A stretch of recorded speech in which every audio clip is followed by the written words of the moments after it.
2 বছরের কন্যা শিশুকে বুকে নিয়ে যে মা জীবন জিততে চেয়েছিলেন, আজ সেই মেয়ের অপেক্ষায় হাসপাতালের বেডে কাঁদছেন তিনি। পৃথিবীর সবচেয়ে নিঃস্ব মানুষটিকে, যার ঘর নেই সে নয়, যার অর্থ নেই সেও নয়, সবচেয়ে নিঃস্ব সেই মা, যার বুক ভরা ডাক আছে অথচ ডাকে সাড়া দেওয়ার মানুষটি নেই। আজ যশোর সদর হাসপাতালের একটি বেডে শুয়ে আছেন নাসিমা বেগম। জ্ঞান ফিরলেই তিনি চারিদিকে তাকান, যেন ভিড়ের মধ্যে পরিচিত একটি মুখ খুঁজছেন। তারপরে ধীরে ধীরে ঠোঁট কাঁপে, আমার মেয়েটাকে এনে দাও। 13 বছর আগে তার কোলে ছিল 2 বছরের একটি কন্যা শিশু উপমা। স্বামীর মৃত্যুর সঙ্গে সঙ্গেই যেন তার জীবনের সব দরজাও বন্ধ হয়ে যায়। অভিযোগ অনুযায়ী শ্বশুরবাড়ির আশ্রয় হারিয়ে ছোট্ট মেয়েকে বুকে নিয়ে ফিরে আসতে হয়েছিল বাবার বাড়িতে। সেই থেকে শুরু এক নীরব মহাকাব্য। ভোরের আলো ফোটার আগেই তিনি বেরিয়েছেন মানুষের বাড়িতে কাজ করতে। কারো বাসন ধুয়েছেন, কারো ঘর মুছেছেন, কারো রান্নাঘরের ধোয়ার মধ্যে কাটিয়েছেন দিনের পর দিন। নিজের জন্য নতুন শাড়ি কেনেননি, কিন্তু মেয়ের বই খাতা যেন পুরনো না হয় সেই চেষ্টা কখনো ছাড়েননি। অনেকে বলেছিল আবার সংসার করো, নাসিমা শুধু হেসেছিলেন, কারণ তার সমস্ত সংসার, সমস্ত ভবিষ্যৎ, সমস্ত পৃথিবীর নাম ছিল উপমা। আজ সেই উপমা 9ম শ্রেণীর শিক্ষার্থী।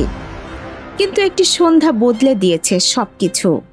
নাসিমার অভিযোগ, গত 1 আগস্ট ডাক্তার দেখিয়ে মেয়েকে নিয়ে ইজি বাইকে বাড়ি ফিরছিলেন তিনি। ফরিদপুর বাজার এলাকায় পৌঁছালে কয়েকজন পথরোধ করে।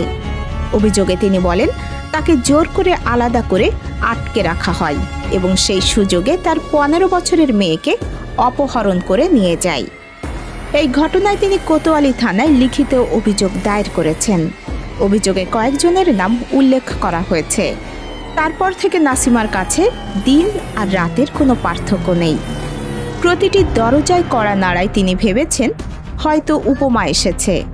প্রতিটি অচেনা নম্বরে ফোন বাজলে মনে হয়েছে হয়তো মেয়েটির খবর।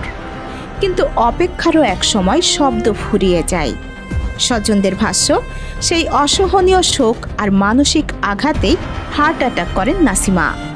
চিকিৎসকেরা তার শরীরের চিকিৎসা করছেন, কিন্তু একজন মায়ের বুকের যে শূন্যতা, তার কোনো প্রেসক্রিপশন লেখা যায় না। আমার মায়ের সঙ্গে আমি অসুস্থতা 2 বছরে মায়ে মানুষ করেছি, তার বয়স এখন 15 বছর। সে মায়ে অসুস্থ ছিল, আমি ডাক্তার দেখাতে নিয়ে গেছিলাম। ডাক্তার দেখানোর পরে বাড়ি ফেরত আসার পরে আমার বাড়ির কাছে পিচ রাস্তা, হঠাৎ করে একটা ইজি বাইক আর একটা মোটর সাইকেল থেমে আমার সন্তান আমার কাছ থেকে কাড়িয়ে নিয়ে তারা গাড়িতে উঠে নিয়ে দৌড় মারে।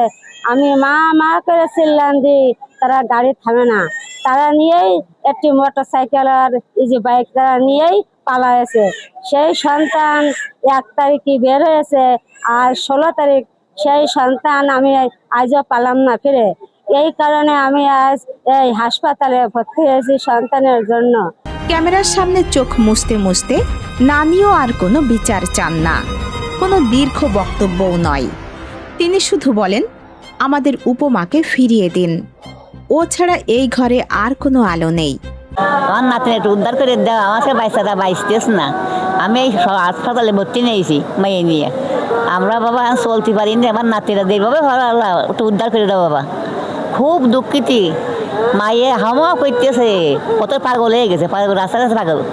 নাসিমা বেগমের একটাই আবেদন, তার মেয়েকে দ্রুত উদ্ধার করা হোক, ঘটনার সুষ্ঠু তদন্ত হোক এবং অভিযোগে জড়িতদের বিরুদ্ধে আইনি ব্যবস্থা নেওয়া হোক। যে মেয়ের জন্য 13 বছর ধরে একজন মা নিজের জীবন উৎসর্গ করেছেন, সেই উপমা আজ কোথায়?